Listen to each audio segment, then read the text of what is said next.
සුබ දවසක් වේවා ඔයගොල්ලෝ හැමෝටම. ඉතින් අදත් මගේ YouTube නාලිකාවට ඔයගොල්ලන්ව සාදරයෙන් පිළිගන්නවා. ඉතින් අද මම ඔයගොල්ලන්ට ගෙනෙන්න බලාපොරොත්තු වෙන්නේ බෞද්ධයක් අපි ගන්න කොහොමද, අපි බෞද්ධයක් පාවිච්චි කරන්න ඕනේ කොහොමද, මෙන්න මේ ගැන හැමෝත් එක්කම කියලා දෙන්න. ඉතින් පොඩ්ඩක් අර මට දැන් ජෙනරේටර් වීඩියෝ එකක් මම කරනවා කියලා දාලා තිබ්බා. මොකද මම කට්ටියගේ අදහස් බැලුවා. ඉතින් ගොඩක් අය ඉල්ලලා තිබ්බා මේ ජෙනරේටර් වීඩියෝ එක. ඉතින් මම ජෙනරේටර් වීඩියෝ එක කරනවා නම් ජෙනරේටර් වල DC පැත්ත තියෙනවා, DC ඊට පස්සේ AC පැත්ත තියෙනවා. මම මේවා මේ දෙකම උගන්වන්න ඕනේ. ඒක නිසා අර මේ මම දැන් මේ ඉන්න අවස්ථාවත් එක්ක මට පොඩ්ඩක් අර අමාරුයි ඔක්කොම වීඩියෝ ටික අරගෙන එන්න සහ වීඩියෝ කරන්න. ඉතින් මම බැලුවේ මට මේ ෆ්‍රී වෙච්ච වෙලාවේ මම ඕගලන්ට මේ බෞද්ධකින් වැඩ කරන්නේ අපි පාස් ගන්න කොහොමද, හරි ආකාරයට වැඩ කරන්න කොහොමද කියන දේ තමයි මම අද ඔයගොල්ලොත් එක්ක කතා කරන්න යන්නේ. ඉතින් මම අද ගෙනහලා තියෙන්නේ මගේ බෞද්ධ එක වොට් 40 බෞද්ධ එකක්. වොට් 30 වොට් 40 වොට් 60 මෙන්න මේ ආකාරයට ඔබට අවශ්‍ය වොට් ගාන අනුව වෙළඳපොලේ බෞද්ධ මිලදී ගන්න පුළුවන්.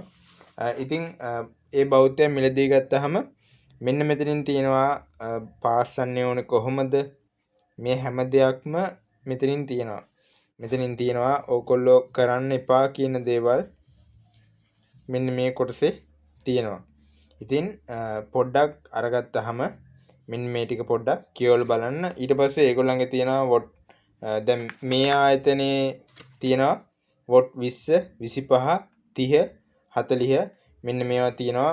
මේවායින් කරන්න පුළුවන් දේවලුත් මෙන්න මේකේ දාලා තියෙනවා. දැන් මේකේ තියෙනවා රේඩියෝ කන්ට්‍රෝල්ස් කියලා එකක් තියෙනවා. ඊට පස්සේ hobbies and craft, small electrical parts. ඊට පස්සේ වොට් 60 වොට් 75 මොකටද පාවිච්චි කරන්නේ කියන එකත් මෙතනින් තියෙනවා. කැපැසිටර්ස් වලට මේකෙන් දාලා තියෙනවා හැම දෙයක් ගැනම. ඉතින් පොඩ්ඩක් මෙන්න මේක ගැන, මෙන්න මේ පිටිපස්සේ තියෙන කොලේ ගැන චුට්ටක් කියවලා බලලා අපිට අවශ්‍ය කරන්නේ මොන වගේ දෙයකටද කියන එක බලලා. මොකද මේ දැන් මගේ වීඩියෝ එක බැලුවාට පස්සේ සමහරක් අය අහනවා මම මේ වගේ වැඩක් නම් මට මොකද්ද ඌමනා වෙන මේ බෞද්ධෙක් කියලා. ඉතින් ඕගොල්ලෝ බලන්න දැන් මේ 20 25 30 40 කියලා සෙට් එකම දාලා තියෙන සාමාන්‍යයෙන් ඔය ඉලෙක්ට්‍රොනික වගේ දේවල් කරන්න. අනිත් එක තමයි ඕගොල්ලෝ බෞද්ධ එකක් ගන්නවා නම් දැන් බලන්න මෙන්න මේ පාස්සල තියෙන එක. මේ පාස්සල තියෙන එකේ සමහරක් තැන්වල මේ ඊයන් ගොඩ තියෙනවා. මේක ලංකාවේ කෙනෙක් පාස්සපු එකක්. මේක ඉතින් බැලුවම හොඳට පේරෙනවා මේක ලංකාවේ කෙනෙක් කරපු එකක් කියලා. ඒත් එක්කම බලන්න මේ තියෙන්නේ චයිනාවල මේ ෆෝන් එක charge කරන යුනිට් එකේ කොටස. මේකේ බලන්නකො බෞද්ධ කරලා තියෙන්නේ කොහොමද කියලා. මේකේ බෞද්ධ එක මේ බෞද්ධ කරලා තියෙන ඒවා ගොඩක් චූටියට තමයි තියලා තියෙන්නේ. මොකද මේ අවශ්‍ය ප්‍රමාණයට විතරයි ඊයන් අරගෙන පාස් කරලා තියෙන්නේ. හැබැයි මෙතනදී ගොඩවල් ගානේ ගහලා තියෙනවා මෙතනට ගෙනහල්ලා. ඉතින් සාමාන්‍යයෙන් දැන් මේක ශ්‍රී ලාංකිකය මේ බෞද්ධ කරන එක කියලා කියන්නත් බෑ. මේක නොදන්න අය බෞද්ධ කරන එක තමයි කියන්න වෙන්නේ. මොකද සාමාන්‍යයෙන් කාර්මික විද්‍යාලවල පුහුණු කරනකොට මේවා හරියට බෞද්ධ කරන්නේ කොහොමද කියන දේ අනිවාර්යයෙන්ම උගන්වනවා. ඉතින් අපේ කාලෙත් අපිට ඉගෙනුවා.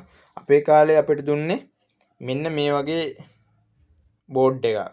මේකේ ඩොට් එක ගානේ තියෙන්නේ. මේ ඩොට් එක වටේට විතරයි ඊයන් තියෙන්නේ. ඉතින් අපිට දුන්නා මෙන්න මේක මේ එතකොට ඒකේ තියෙන ඩොට් එක ගානේ විතරයි.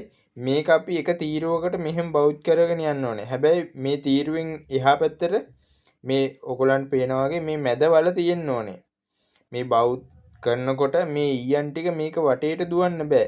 වටේට දුවනවා කියන්නේ මේ හැම එකක්ම පැසිලා එකට සම්බන්ධ වෙන්න බෑ. මේ තීරේ නම් මේ තීරේ විතරයි බෞද්ධ කරන්න ඕනේ. ඉතින් මෙන්න මේ ආකාරයට නිවැරදිව මේක ඒ කියන්නේ දැන් මේක අපි මේ හරියට මේවා ගොඩවල් ගන්න තිබ්බොත් එහෙම අපේ සර්ලා මිස්ලා අපිට බයිනවා මේවා හරියට හදම් වරෙල්ලා නැත්නම් බලට ලකුණු දෙන්නේ නැහැ, ප්‍රැක්ටිකල් වලට ලකුණු දෙන්නේ නැහැ කියලා. ඉතින් අපි මේවා හරියටම නිවැරදිව බවුත් කරගෙන යන්න ඕනේ. මේ එකක්වත් දැන් අපේ මල්ටිමීටර තියලා කන්ටිනියුටි බැලුවොත් එහෙම මේ දෙකක් අතර කොයිම වෙලේකවත් පෑසිලා සම්බන්ධ වෙලා නැහැ. ඉතින් අපි මෙන්න මේ ආකාරයට පාසන් පුරුදු වෙනවා. මොකද මෙන්න මේ වගේ ගොඩවල් හිටින්න පාසන්න බෑ. ඉතින් අපිට දැන් මේවා ගත්තාම මේ මෙතනට දාන බෞද්ධ එක වෙනස්. මොකද ඒකේ තුඩ ගොඩක් පොඩි. තුඩ ගොඩක් පොඩි.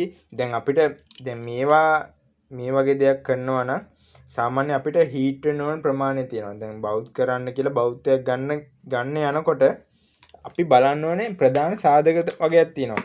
එකක් අපිට ඕනේ වොට් ගන්න. අවශ්‍ය වොට් ගන්න බලන්න ඕනේ. අනිත් එක තමයි දැන් අපිට කඩේ ගන්න පුළුවන් වෙනම බොක්ස් එකක් එනවා. ඒකට ඊට පස්සේ මෙන්න වගේ බෞද්ධයක් එනවා. ඒක මේ soldering station කියලා තියෙනවා. මම ඔය පැත්තකින් පෙන්නන්නම් ඒකේ image එක. ඉතින් ඒ soldering station කියන එකෙන් අපිට ඕන ප්‍රමාණය ඒක adjust කරලා අපිට ඒකෙන් බෞද්ධ කරන්න පුළුවන්. ඒ කියන්නේ පොඩි වොට් ගානකින් අපිට සාමාන්‍ය ලොකු වැඩක් කරගන්න පුළුවන්. සාමාන්‍ය ඔය ඉලෙක්ට්‍රොනික එහෙම උපාංග හදන තැන්වල ඒ වගේ ස්ටේෂන් එකක් තමයි තියෙන්නේ. ඊට පස්සේ අපිට මේ ආකාරයට වොට් ගන්නට අනුකූලව මෙන්න මේ જાතියේ සෝල්ඩරින් ගන්න පුළුවන්. ඊට පස්සේ අපිට දැන් මේවා ගත්තට දැන් අපිට මෙන්න මේ වගේ බෞද්ධ කරන්න ඕන නම් මේක අපිට මෙන්න මෙහෙම කරලා අල්ලගෙන තියාගෙන අපි ඒක තමයි බෞද්ධ කරන්නේ. මොකද මේක තියාගෙන අපි අතින් අල්ලගෙන මෙහෙම බෞද්ධ කරන්නේ නැහැ. මේක අපිට හෙල්ප් හෑන්ඩ් එකක් තියෙන්න ඕනේ. මේක තියෙනවා අපිට කඩේ ගන්න පුළුවන් හෙල්ප් හෑන්ඩ් කියලා කිව්වහම හෙල්ප් හෑන්ඩ් ස්ටෑන්ඩ් කියලා කිව්වහම අපිට ගන්න පුළුවන්. ඒකේ වෙනම බෞද්ධ එක පැත්තකින් රඳවන්න එකක් තියෙනවා. ඊට පස්සේ අපිට ඕනනම් මේක මෙන්න මෙහෙම කරලා අල්ල ගන්න පුළුවන්. අන්නේ අල්ල ගන්න එකට තමයි හෙල්ප් හෑන්ඩ් ස්ටෑන්ඩ් කියලා කියන්නේ. ඊට පස්සේ ඔයගලන්ට ඕනනම් උඩින් මෙන්න මෙතනින් කාචයක් හිටින්න විදිහකට එකක ගන්න පුළුවන්. එන්නේ ආකාරයට කඩේ තියනවා ගන්න. ඊට පස්සේ ඔයගොල්ලෝ බෞද්ධ කරනකොට මෙන්න මෙතන ඔක්සයිඩ් බෙදෙනවා. මේ ඔක්සයිඩ් එක අපිට නවත්ත ගන්න ඕනේ. සහ අපිට පාස්සනකොට හරියට ඊයන් ටික ඒ අවශ්‍ය කරන උපාංගයට අල්ල ගන්න ඕනේ. ඉතින් මේවට හරියට ඒ ආකාරයට අවශ්‍ය කරන ආකාරයට මේ ඊයන් ටික අල්ල ගන්න ඕන නිසා අපි පාවිච්චි කරනවා එක්ක සෝල්ඩරින් පේස්ට් එකක් අපි පාවිච්චි කරනවා. නැත්නම් අපි පාවිච්චි කරනවා දුම්මල. ඉතින් අපි පාවිච්චි කරනවා දුම්මල. සාමාන්‍ය මෙහෙමනේ මේ තියෙන්නේ. බෙලකින් වගේ අහුලගෙන ආපු වගේක් මේ තියෙන්නේ. ඉතින් අපිට දුම්මල පාවිච්චි කරන්න පුළුවන්. ඊට පස්සේ සෝල්ඩරින් පේස්ට් පාවිච්චි කරන්න පුළුවන්. ඊට පස්සේ අපිට ගිනි වතුර පාවිච්චි කරන්න පුළුවන්. ඉතින් මෙන්න මේ වගේ දේවල් අපි බෞද්ධ කරන්න සඳහා පාවිච්චි කරනවා. ඉතින් මේ මං කියන දේවල් ඕගලන්ට කඩේ ගන්න පුළුවන්. ඊට පස්සේ දැන් ඕගොල්ලෝ මුලින්ම බෞද්ධ එකක් ගේනවා. බෞද්ධ එකක් ගෙනාගාම ඕගොල්ලෝ කරන්නේ මොකක්ද දන්නවද? ඕගොල්ලෝ කියන්නේ සමහරක් අය මේව දන්නවා, සමහරක් අය මේව දන්නේ නැහැ. සමහරක් අය මේ වීඩියෝ එක දැක්ක ගාම ස්කිප් කරලා යනවා. මොකද ඉගෙන ගන්න ඕනේ නැහැ කියලා. හැබැයි ගොඩක් දේවල් තියෙනවා මේව ඇතුළේ ඉගෙන ගන්න. ගොඩක් දෙනේ බෞද්ධ එක ගත්ත ගාම මේ බෞද්ධ එක ගත්තා ප්ලග් කරා. ප්ලග් කරලා ඉවරලා පැය ගාණක් ඔහේ තියෙනවා. සාමාන්‍ය විනාඩි 15ක් 20ක් විතර තියෙනවා. ඒ 20ක් විතර තියෙනකොට මොකද වෙන්නේ? මේ බෞද්ධ එක මේ සප්ලයි එක දීපු ගාම මේ බෞද්ධ එක අලුතෙන් ගත්ත ගන්නේ. ඒ බෞද්ධ එක දුම් දාගෙන යනවා.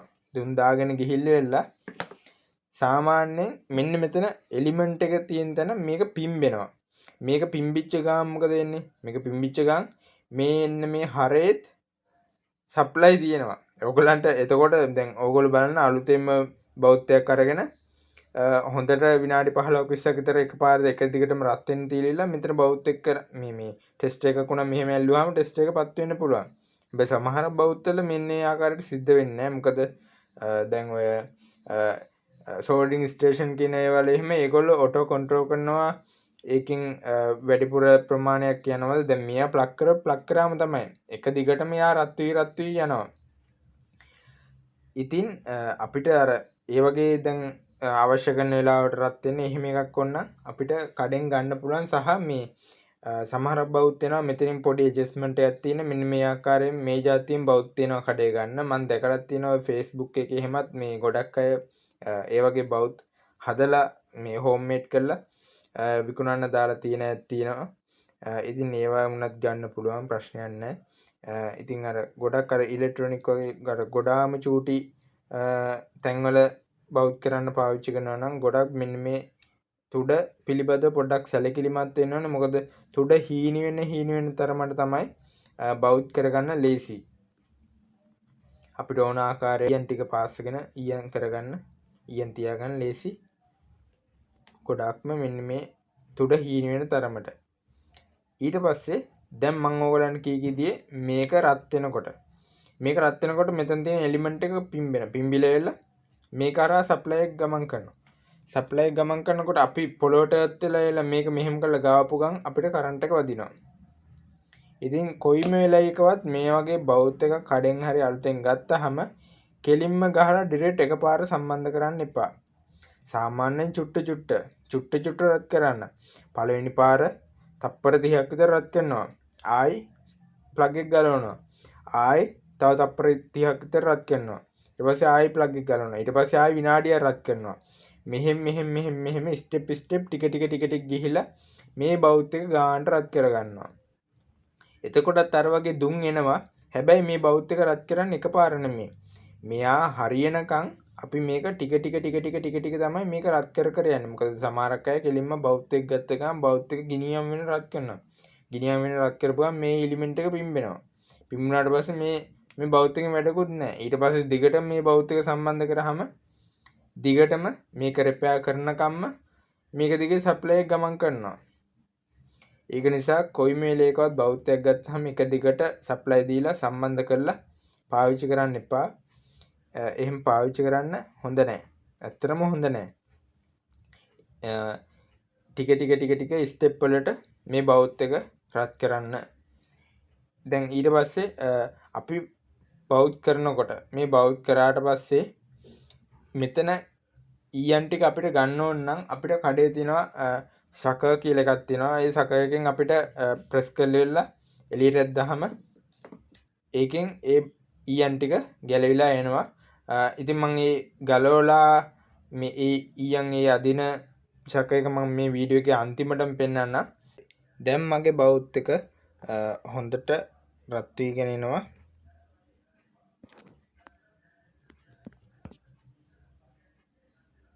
දැන් බලමු අපි කොහොමද වයර් එකක් පාස්සන්නේ සහ මෙන්න මේ වගේ ඊයන් තියෙන එකක් ගලවන්නේ කොහොමද කියන්නේ මම මේකෙන් පෙන්නන්න. මේකේ තුඩේ සාමාන්‍යයෙන් මේ රත් වෙනකොට ඔක්සයිඩ් එකක් වගේ බැදෙනවා. ඉතින් බැදුනට පස්සේ මෙහෙම අපි තිබ්බහම ඊයන් උණු වෙන්නේ නැහැ. දැන් මම මේක නම් දැන් උණු වෙනවා. මොකද මේක දැන් අලුත් පිට තියෙන එකක් හින්දා. මුලින්ම අපි සෝල්ඩරින් පේස්ට් හරි ගිනි වතුර හරි ඒක ඊට පස්සේ මෙන්න මේ වගේ දුම්මල කෑල්ලක හරි මෙන්න මෙහෙම කරලා පොඩ්ඩක් ඔබලා ගන්නවා.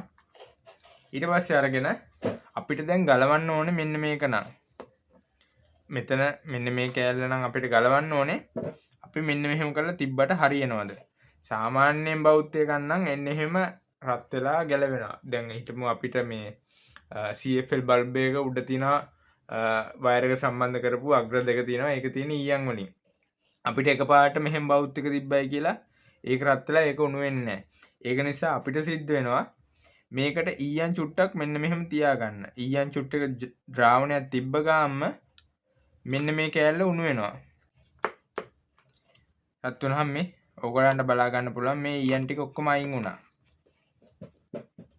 මෙතන තියෙන ඊයන් ටික ඔක්කොම අයින් වුණා. ඉතින් මෙහෙම තමයි සාමාන්‍යයෙන් බෞද්ධ කරන්නේ. ඉතින් මේ මං දැන් මෙහෙම බෞද්ධ කරලා මම මෙහෙම කරලා ගැසුවා. මොකද මේ දැන් මං ගාව සකර් එකක් නැහැ. ඒක තියෙන්නේ මගේ ඔෆිස් එකේ. ඉතින් එහෙ තමයි බට් එක තියෙන්නේ. මේ මං ගෙදරේ දැන් ඕගොල්ලන්ට පෙන්වන්න ඕමනා නිසා මං ඕගොල්ලන්ට මේ පෙන්වන්නේ.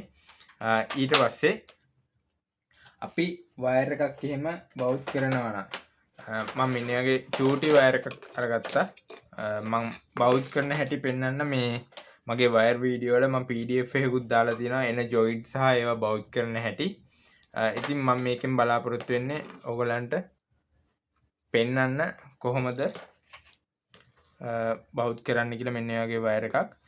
ඉතින් අපි මුලින්මම මෙන්න මේ විදිහට සෝල්ඩරින් පේස්ට් එක හරි ගිනි වතුර හරි නැත්නම් මෙන්න මේ වගේ දාලි වෙලා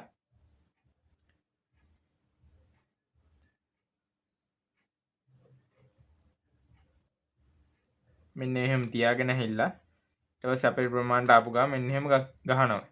පොඩ්ඩක් ගස්සනවා. ඒ ගස්සපු ගාම ඕගොල්ලන්ට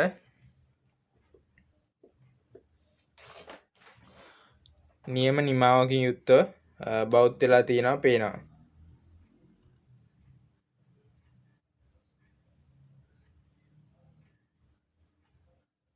ඉතින් ඔන්න ඔය කාර්යයට තමයි බෞද්ධ කරන්නේ. ඉතින් මේ බෞද්ධ කරනවා කියලා අර මේක ටක් ගාලා බෞද්ධ කරලා අරගන්නවා මිසක් එකපාරට තියාගෙන ඉන්නේ නැහැ. බෞද්ධ එක තියාගෙන ඉන්නකොට මෙන්න මේ ඉන්සුලේෂන් එකට ගොඩක් හානි වෙනවා.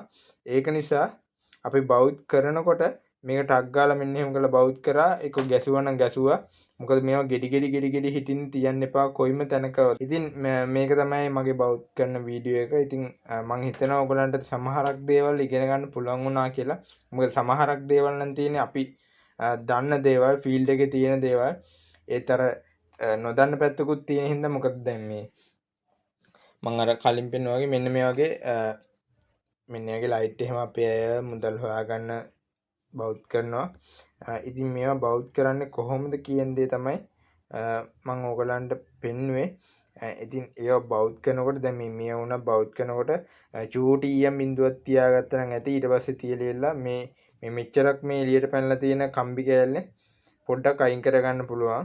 මොකද මේ මිලි 3ක් විතර මේ කම්බියෙන් අයින් කරන්න පුළුවන්. මොකද මේ කම්බි දිග වැඩි ගොඩක්. දැන් බලන්නකො මේ අපි හදපු එකයි චයිනාකාරයා හදපු එකේ අතර වෙනස ඔයගලන්ට පේනවනේ. අපි හදපු එකයි චයිනාකාරයා හදපු එකයි අතර වෙනස. ඉතින් ඒක නිසා එච්චර ලොකුවට තියන්න ඕනේ නැහැ. මේවා පොඩියට සම්බන්ධ කරා නම් ඇති. ඉතින් මෙන්න මේ වගේ ආකාරයට මේ ලයිට් ටික අල්ලන්නේ අපේ රටේ නෙමෙයි මේ LED ටික අල්ලන්නේ. LED මේ පොඩි මේ උපාංග ටික අල්ලන්නේ සාමාන්‍ය මේවා චයිනා වලින් හරි අපි ආනයනය කරන තැනින් තමයි ගන්න පුළුවන්. ඊට පස්සේ මේ කැපැසිටර් සෙට් එක තමයි අපිට අල්ලගන්න කියලා තියෙන්නේ. ඉතින් මේ අපේ අල්ලන ටික. ඉතින් මේ වගේ දෙයක් අල්ලනකොට පොඩ්ඩක් පරිස්සමෙන් අල්ලන්න ඕනේ.